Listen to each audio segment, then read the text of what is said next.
yung good works mo, kung hindi mo yung ginagawa to thank the one who saved you, Si Jesus! you are doing it for yourself. Selfish. Meaning, gumagawa ka ng good works para iligtas yung sarili mo.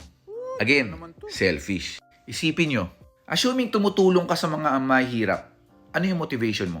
Ay ako, tumutulong ako, hindi para sa sarili ko, kundi kasi gusto ko silang tulungan. Eh, bakit mo sila gustong tulungan? Kasi gusto ko guminhawa yung buhay nila. Eh, ba't mo gustong guminhawa yung buhay nila? Para hindi sila magutom. Ba't mo sila ayaw magutom? Dahil naawa ako sa kanila. Ba't mo sila kailangang kaawaan? Basta, tutulong ako.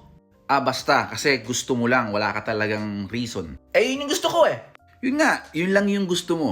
Ikaw lang yung may gusto. Self. Inggit ka lang kasi pag tumutulong ako, I feel good. So, tumutulong ka kasi you want to feel good. Ginagawa mo yun for you to get